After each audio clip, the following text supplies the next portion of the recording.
VIP voice இன் police.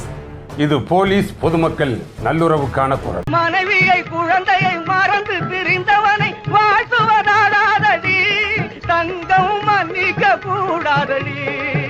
அனைவருக்கும் voice இன் police உங்கள் விஐபியின் வணக்கங்கள். அப்புறம் இன்றைக்கு செய்தி, அரசு வேலை வாங்கி தருவதாக கூறி ரூபாய் 1.47 கோடி மோசடி, போலீஸ் இன்ஸ்பெக்டர் அதிரடி கைது அப்படின்னு சொல்லி அவர் அரெஸ்ட் ஆகிட்டார். அதாவது இந்த செய்தி தொடர்பாக இதற்கு முன்பாகவே நம்ம 26/10/2024 அதில் சரியாக ஒரு மாதத்துக்கு முன்னாடி ஒரு பதிவு ஒன்று போட்டிருந்தோம்.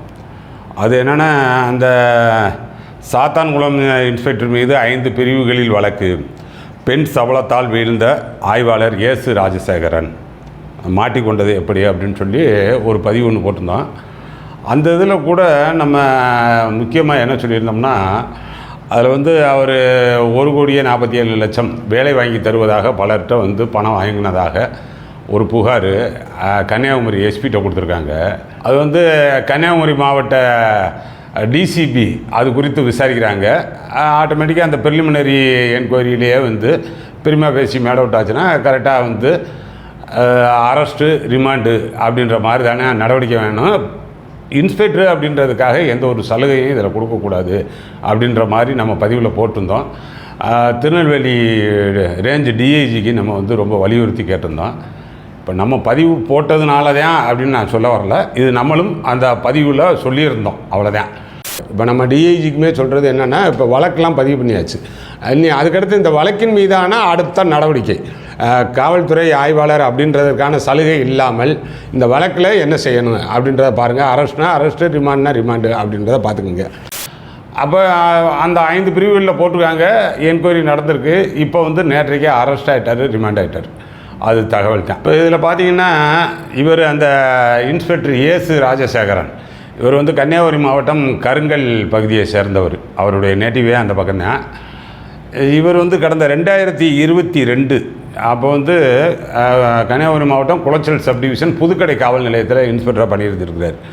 அப்போ அங்கே பணிபுரியும் போது அது பக்கத்தில் கொடுங்குளம் அப்படின்ற ஊரில் வாடகைக்கு குடியிருந்திருக்கிறாரு. அப்போ அவர் கூட கனகதுர்கா என்ற முனியம்மாள் அப்படின்ற லேடி கூட இருக்காங்க. அதுதான் என்னுடைய ஒய்ஃபு அப்படின்னு சொல்லி அறிமுகப்படுத்தியிருக்கிறார். அப்போ அதுக்கு பக்கத்துலேயே எதிர் வீட்டில் லலிதா அப்படின்றவங்க குடியிருந்திருக்காங்க. அவங்ககிட்ட கொஞ்சம் அந்த இன்ஸ்பெக்டரு அது இதுன்னு சொல்லி நெருக்கமாக பழகினதை வச்சு இந்த இவருடைய மனைவின்னு அறிமுகப்படுத்தினாங்கல்ல, அந்த கனகதுர்கா என்ற அந்த முனியம்மாள், அவங்க ஏதோ பள்ளி கல்வித்துறையில் இணை இயக்குனராக இருக்கிறாங்க அப்படின்னு வேற சொல்லியிருந்திருக்கிறார்.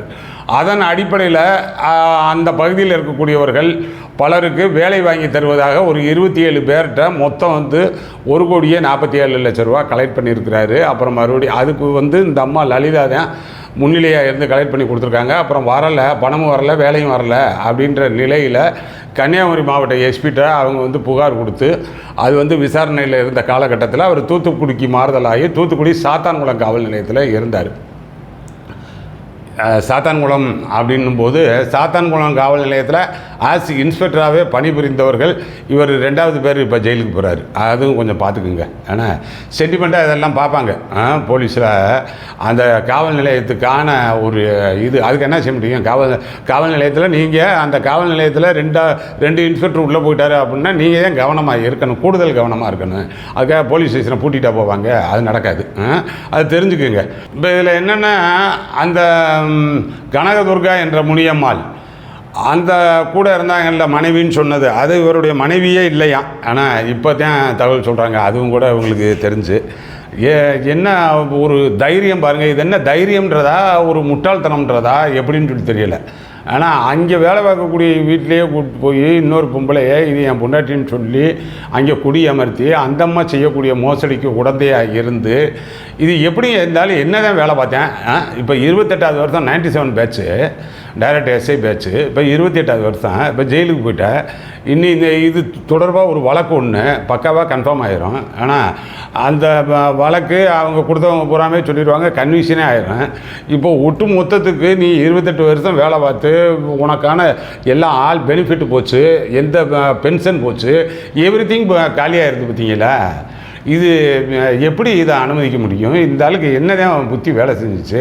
தவிர இந்த ஆள் ஃபேமிலி பேக்ரவுண்டு நல்ல வசதியான ஃபேமிலி. ஆனால் இவங்களுடைய அம்மா வழியில் இவங்களுடைய அம்மா ஊர் வந்து தேனி மாவட்டம் உத்தமபாளையம் தாலுகா பண்ணைப்புறம் பக்கத்தில் இருக்கக்கூடிய சின்ன மாங்குளம் கிராமமாக. ஆனால் அந்த கோம்பை அந்த ஏரியாவிலெல்லாம் எவ்வளவோ நிலப்புலங்கள் நிறையா அதிகமாகவே இருக்குது. நல்லாவே வசதியாக இருக்கக்கூடியவர். இப்போ பாருங்கள் எவ்வளோ பெரிய கேவலம், எவ்வளோ பெரிய அசிங்கத்தை ஏற்படுத்தி, அந்த குடும்பத்துக்கு அசிங்கத்தை ஏற்படுத்தி, அவருடைய பிள்ளைகளுக்கு அசிங்கத்தை ஏற்படுத்தி, ஆனால் இது ஒரு மோசடியில் சிக்கி ஜெயிலுக்கு போய் இது எப்படி வந்து அவனுக்கு என்ன தைரியம் அப்படின்றது தெரியல.